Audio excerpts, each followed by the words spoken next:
Le DAF Fresh Morning, c'est 104.5 tonnes de bonne humeur. Tous les matins sur Urban FM.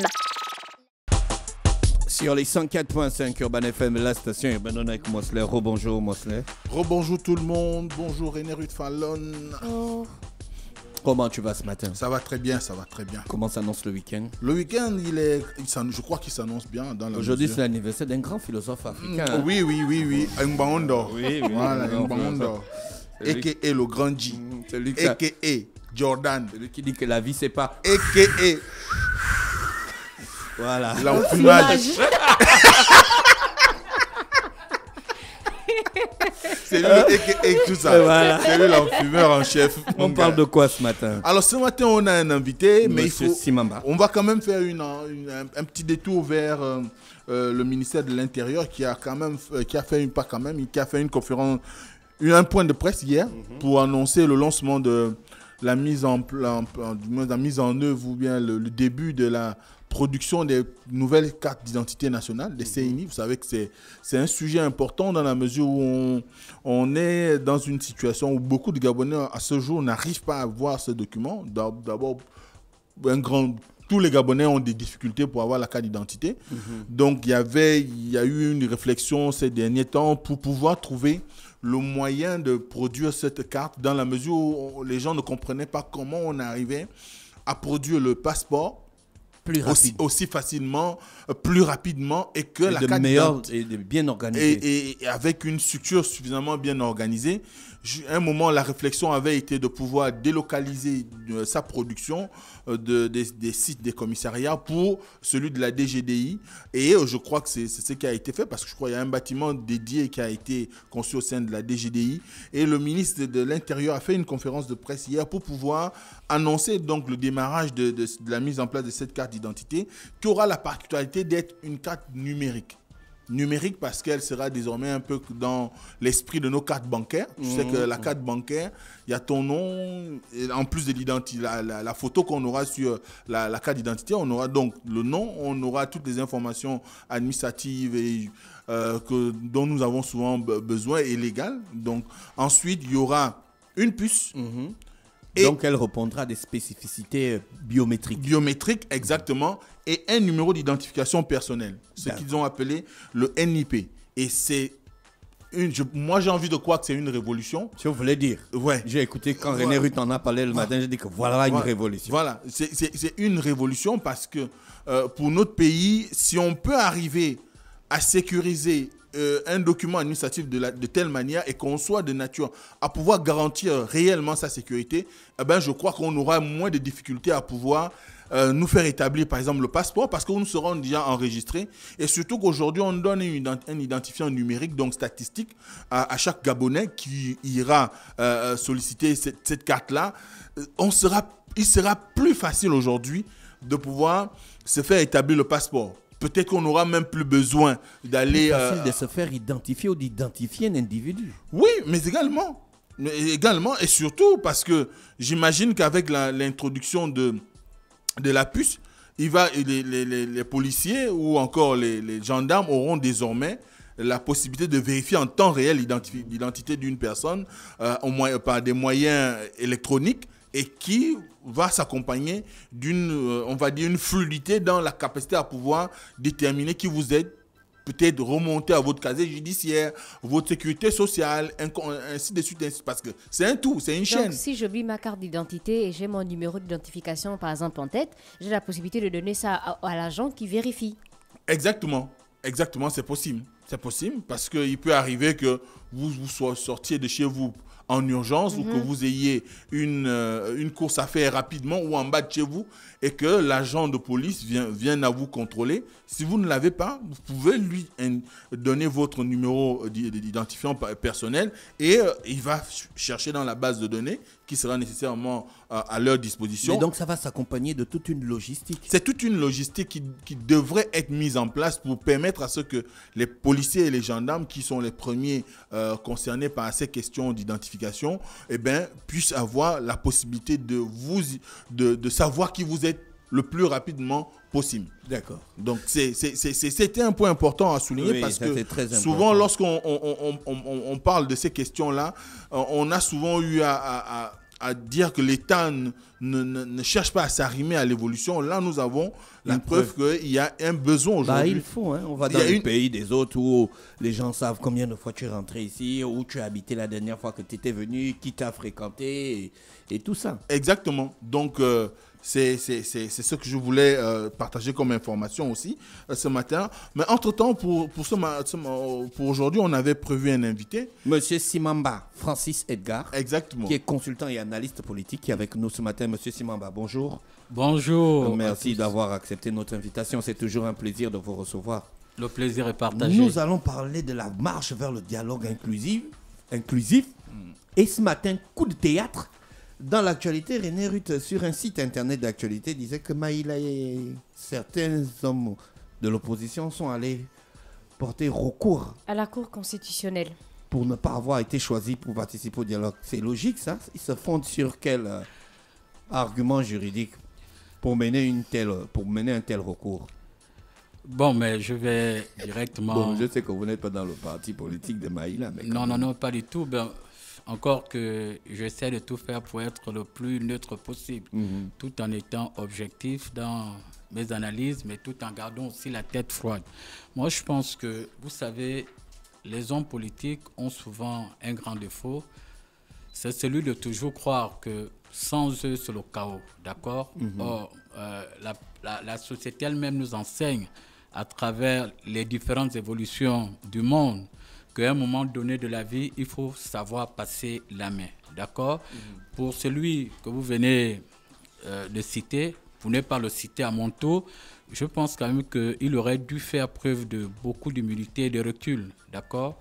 Parce que même lorsqu'on parle du renouvellement de l'élite politique, il faut à un moment donné que les aînés qui ont été en 1990 lors de la conférence nationale souveraine, ceux qui ont pris part aux accords de Paris, qu'on a encore appelé l'appel de Brave, ceux qui ont pris part aux accords d'Arambo, dialogue politique d'Angondje et autres, doivent à un moment donné faire aussi preuve d'humilité pour dire qu'ils ont contribué à leur manière pour faire avancer le processus démocratique dans notre pays. Il est maintenant temps qu'ils se mettent en retrait pour que la jeune garde, la nouvelle élite politique nationale puisse prendre le relais.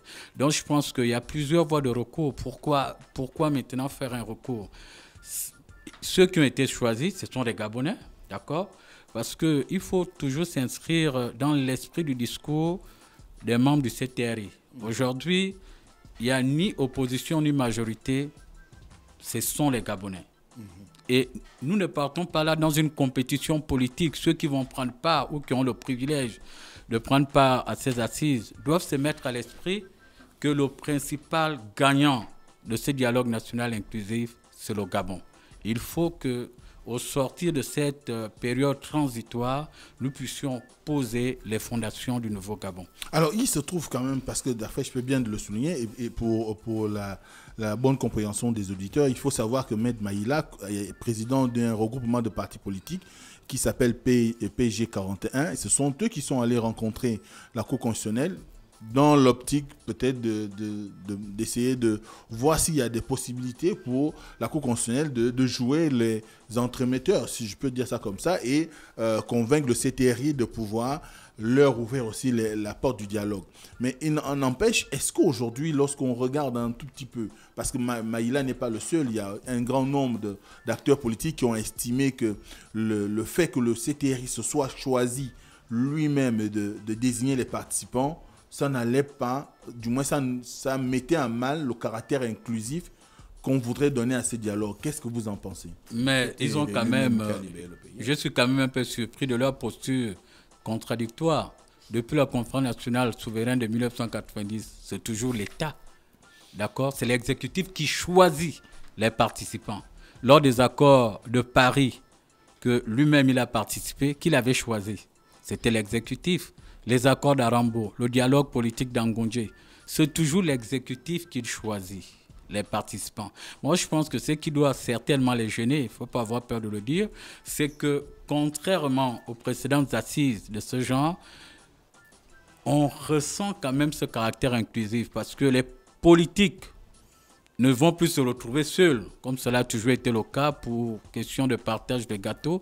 Là, il y a toutes les différentes représentativités de la société. Il y a les religieux, il y a la société civile qui marque son grand retour depuis 1990. Elle n'a jamais été aussi présente à de telles assises. À côté, il y a même la jeune garde. Il y a les jeunes, il y a les femmes, il y a les personnes vivant avec un handicap, il y a les minorités comme les pygmées. Tout le monde est suffisamment représenté. Ce qui fait que ceux qui vont avec les calculs politiciens auront du mal à faire passer mais monsieur certaines Simamba, propositions. quand on regarde quand même tous les regroupements aujourd'hui se plaignent des personnes qui ont été choisies pour aller au dialogue. Vous avez les mouvements de jeunesse qui se sont mobilisés. On n'en compte plus chaque jour. On a eu ces 30 derniers jours un mouvement qui est sorti, une fédération, une confédération de jeunes qui est sortie des terres pour pouvoir contribuer à la mise en... du moins pour participer au dialogue. On a des mouvements de femmes qui, elles aussi, du moins eux aussi, estiment qu'ils ne sont pas suffisamment représentés. Comment on peut encore donner du crédit à cette ambition inclusive du dialogue? Monsieur Mosley, moi quand j'interviens avec ma double posture à la fois de citoyen, d'analyste, mais je vais même plus loin de patriote, d'accord?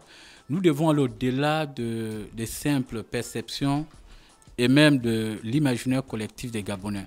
Vous savez, je dis quelque part que même un élève de 6e qui a bien fait ses classes au primaire, si on lui demande de faire ou de poser le diagnostic des problèmes du Gabon, il peut le faire dans une dissertation de 2 ou 3 pages. D'accord? Et je pense que quand on voit le processus en lui-même, il y a eu plusieurs étapes. Il y a eu l'étape sensibilisation et information. Il y a eu l'étape de la collecte des contributions.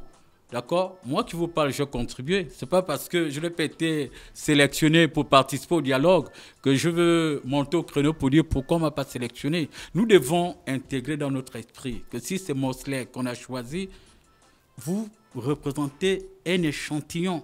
Mais les contributions ont été faites en amont. C'est sur la base de ces contributions que les discussions seront menées. Est-ce qu'on ne peut pas croire que dans les regroupements, le CTRI se serait choisi des gens qui seraient peut-être beaucoup plus, on va dire, diplomatiques, influençables, parce qu'on voit dans un certain nombre, par exemple les syndicats, oui.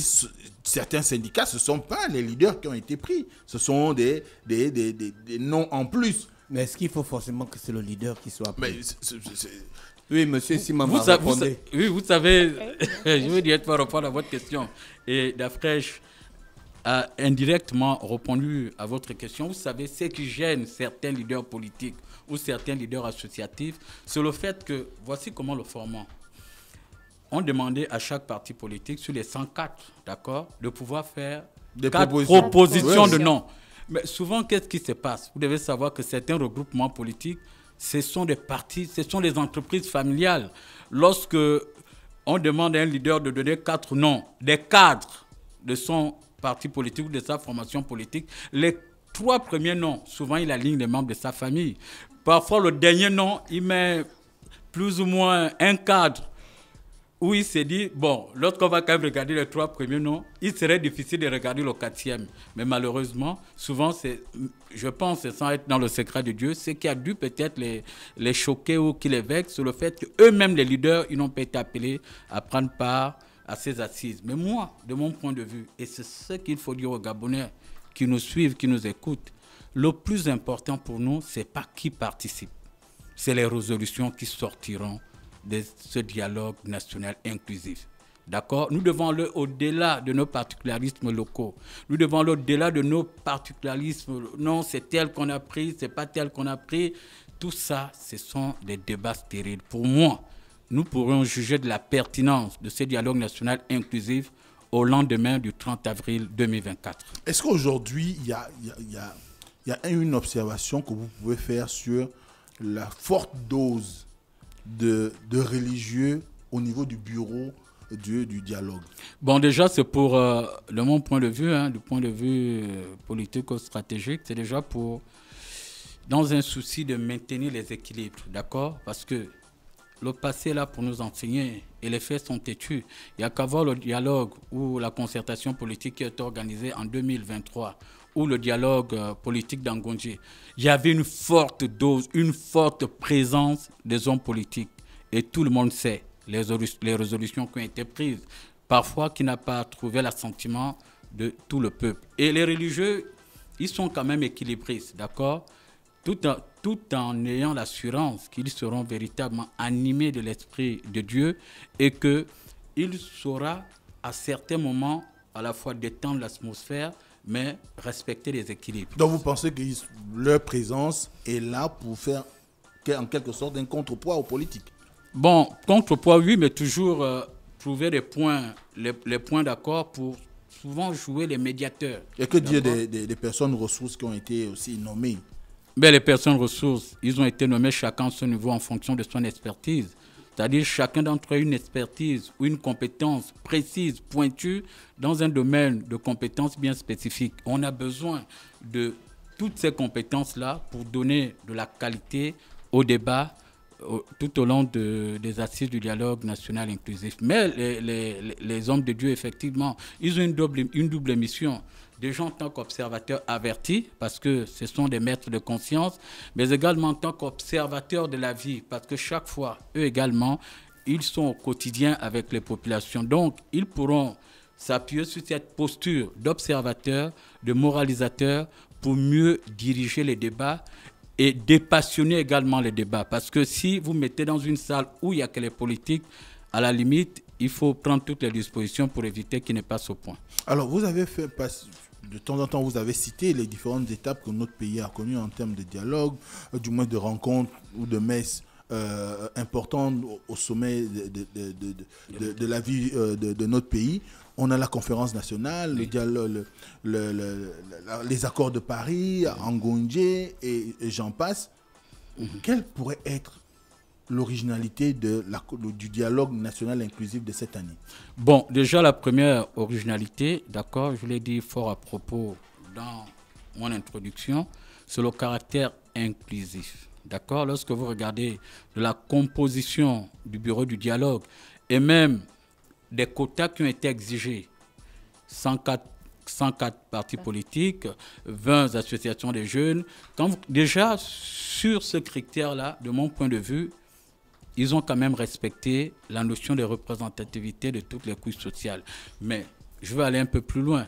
Ce qui devrait animer tous les acteurs, surtout les politiques, c'est de te dire qu'ils ne vont pas au dialogue national inclusif d'avril 2024 pour le partage du gâteau. Ils doivent parler du Gabon et poser véritablement les fondations historiques du nouveau Gabon après la transition.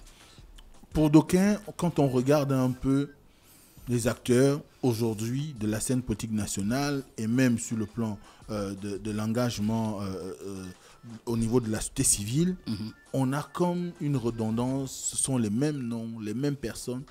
Est-ce que c'est une garantie pour sortir de là avec, du moins pour qu'au sortir du dialogue, nous ayons réellement des recommandations qui soient de nature à pouvoir orienter notre pays vers la voie du développement social, politique et économique? Bon, votre question en deux volets. La première, déjà, il faut dire, M. Mosler, que nous devons éviter des procès. Des procès, moi je pense que c'était un faux procès. Les mêmes noms. J'ai pris le temps de lire les 580 noms avec les 76 noms des experts. Bon, en toute honnêteté, ce n'est pas forcément les mêmes noms. Et il faut aussi dire à ceux qui nous suivent et qui nous écoutent qu'il n'y a pas de génération spontanée. Mon frère, si aujourd'hui on tient les assises de la communication, je ne serais pas surpris de voir les mêmes visages. Vous voulez aller prendre les Gabonais où?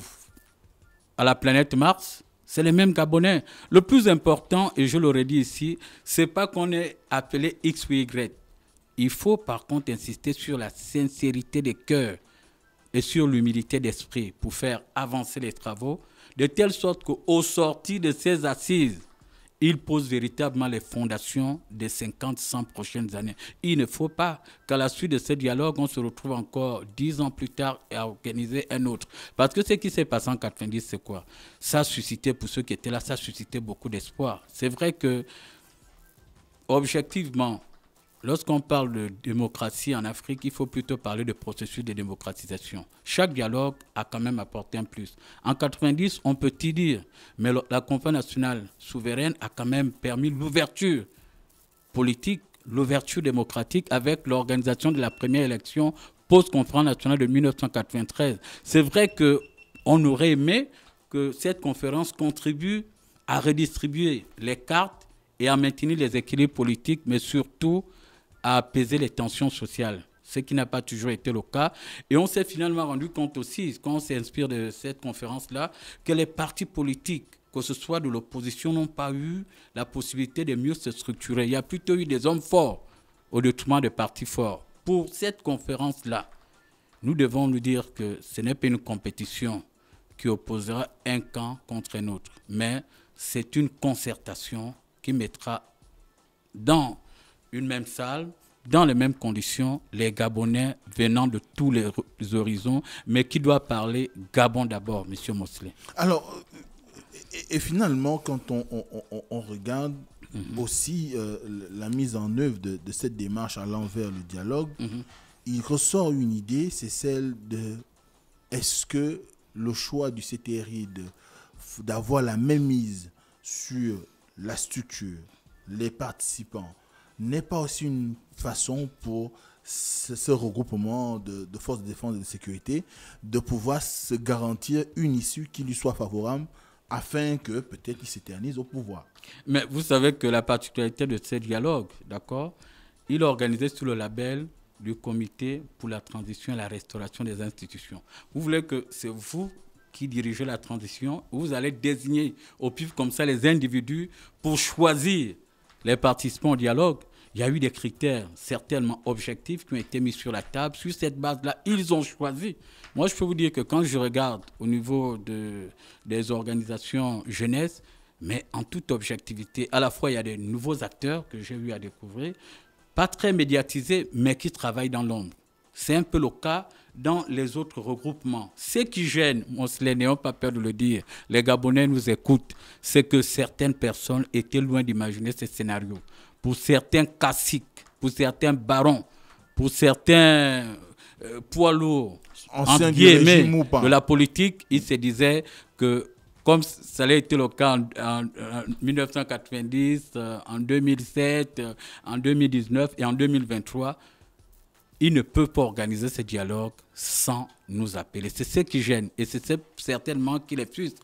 Mais après, à un moment donné, même à la maison, on le dit tout le temps, si vous vous contentez de manger le même plat, vous aurez l'impression que vous ne mangez pas. On a besoin de nouveaux Gabonais qui viennent avec une autre ouverture, une autre manière de penser pour contribuer à l'avancement du pays. Donc, il fallait quand même ce savant dosage entre les anciens, ceux qui ont participé à la conférence nationale souveraine de 1990 et la nouvelle élite politique, économique, culturelle et universitaire, parce que chacun d'entre eux a forcément une expérience à partager. La dernière question, c'est celle, c'est vrai que on est en train d'aller vers une réelle implémentation dans la mesure où, il y a quelques semaines encore, le comité des sages de la République ou le comité des sages et patriotes républicains demandait le report et ça a été emboîté, du moins le pas a été emboîté par un grand nombre d'acteurs politiques. Est-ce que vous pensez que c'était du marchandage ou c'est simplement il fallait qu'ils existent sur la scène politique nationale? Bon, vous savez... toute proportion gardée, moi, je pense et j'assume ce que je dis, pour organiser de telles assises, on n'avait pas besoin de 3 ans, 4 ans de préparation. Le fait de dire qu'on repousse, ce n'est pas souvent la solution. Faites confiance aux acteurs qui ont été choisis, aux personnes qui ont été mandatées pour conduire à terme ce processus. Mais le dialogue obéit tout un processus. Il y a eu l'étape de l'information sensibilisation. Le Premier ministre a commencé depuis le mois d'octobre, informer, sensibiliser, interpeller les Gabonais pour dire venez déposer vos contributions. Mais il y a beaucoup là qui parlent là. Si vous allez fouiller les archives au niveau du ministère des Relations des institutions, beaucoup n'ont même pas fait de propositions. Mais ils veulent juste venir physiquement assister parce que n'ayons pas peur de le dire, indirectement, beaucoup sont toujours dans le calcul des perdièmes qui vont recevoir de l'argent. Beaucoup se disent qu'au sortir de ce dialogue national inclusif, il y aurait une nouvelle répartition du pouvoir au sein du système politique gabonais. Vous êtes confiant par rapport à ce qui pourrait sortir de là? Oui, vous avez confiance à l'organisation, vous avez confiance au CTRI de pouvoir réellement traduire en actes les actes qui sortiront de ce dialogue? J'ai confiance parce que ce sont des Gabonais, ce ne sont pas des extraterrestres. C'est un dialogue mené par les Gabonais, pour les Gabonais et pour l'avenir du Gabon. Merci, Monsieur Simamba, avec nous ce matin sur les 104.5 Urban FM, la station urbaine dans le Da Fresh Morning. René, le programme du week-end. Le programme du week-end, donc on va commencer aujourd'hui avec le tirage au sort à l'émission Urban Free. Un auditeur va gagner une enveloppe de 50 000 francs à 17h50, 17h55. Et avec les invités de tout à l'heure, comme on en a parlé, il y a la Sneakers Party du côté de l'hôtel Boulevard le dimanche à partir de 15h. Et on va se retrouver mardi parce que lundi, c'est férié, lundi de Pâques. Mais l'anniversaire du grand philosophe africain. Ah oui. Joyeux anniversaire au grand philosophe. On espère qu'on va se retrouver donc ce soir avec lui pour prendre un petit verre, c'est pas. On vous souhaite de passer un bon week-end à l'écoute des programmes d'Urban FM. Voici l'horoscope des auditeurs. Voici, chers auditeurs, votre horoscope. Le Da Fresh Morning, c'est 104.5 tonnes de bonne humeur. Tous les matins sur Urban FM.